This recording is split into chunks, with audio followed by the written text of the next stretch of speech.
नमस्कार, आप देख रहे हैं लोक समाचार। सुहेलदेव श्रावस्ती से अर्ध पौराणिक भारतीय राजा हैं।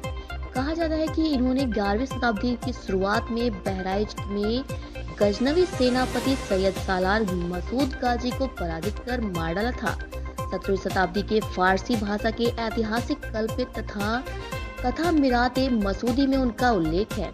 20वीं शताब्दी के बाद से विभिन्न हिंदू राष्ट्रवादी समूहों ने उन्हें एक हिंदू राजा के रूप में चिन्हित किया है, जिसने मुस्लिम आक्रमणकारियों को हरा दिया। क्षत्रिय समाज एकता ट्रस्ट लखनऊ ने, जिसमें राष्ट्रीय अध्यक्ष कुंवर संजय सिंह चौहान, राष्ट्रीय सचिव धर्मेंद्र सिंह भदौरिया, प्रदेश अध्यक्ष महेश सिंह बहेलिया, गोविंद सिंह राणा, ओम प्रकाश सिंह मंडल अध्यक्ष लखनऊ, ठाकुर अभिषेक सिंह जिला अध्यक्ष लखनऊ, विश्वश्रेया सिंह जिला अध्यक्ष लखनऊ महिला मोर्चा जिला उपाध्यक्ष देवेंद्र प्रताप सिंह जी रहे। आइए जानते हैं राजा सुहेलदेव के जीवन से जुड़ी कुछ खास बातें। जय श्री राम भाई और बहनों, मैं क्षत्रिय समाज एकता ट्रस्ट रजिस्ट्रेट से आपकी अपनी छोटी बहन जिला उपाध्यक्ष महिला मोर्चा लखनऊ विश्वश्रेया चौहान हूँ और हमारे राष्ट्रीय सचिव आदरणीय बड़े भाई संजय सिंह चौहान जी हैं और प्रदेश जिला अध्यक्ष बड़े भाई आदरणीय अभिषेक सिंह जी हैं। आइए जानते हैं महाराज सुहेलदेव बैस जी कौन थे, जिन्हें भाजपा से बसपा तक हर कोई अपने राजनीतिक फायदे के लिए कभी पासी बता देता है तो कभी राजभर। महाराज सुहेलदेव बैस जी 11वीं शताब्दी के महान राजा थे, जिनका जन्म 995 ईस्वी बहराइच उत्तर प्रदेश में हुआ था और महाराज सुहेलदेव बैस जी सूर्यवंश की बैस क्षत्रिय शाखा में पैदा हुए थे। इनके पिता श्रावस्ती के महान राजा भारीमल थे और इनकी माता का नाम जयालक्ष्मी है।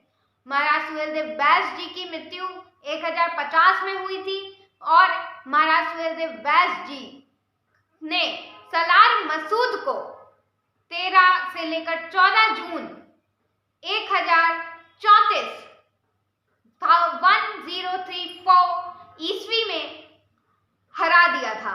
सलार मसूद का विनाश कर दिया था और उसकी समस्त सेना का सर्वनाश कर दिया था, जिसका उल्लेख हमें फारसी में लिखी गई 17वीं ईस्वी की किताब मिरादे मसूदी में मिलता है, जिसको अब्दुल रहमान चिश्ती ने लिखा था, जहां पर महाराज सुहेलदेव बैस जी को भर और थारू समाज से संबंधित दिखाया जाता है, पर कहीं पे भी स्पष्ट रूप से ये नहीं लिखा हुआ है कि महाराज सुहेलदेव बैस जी भर या थारू थे।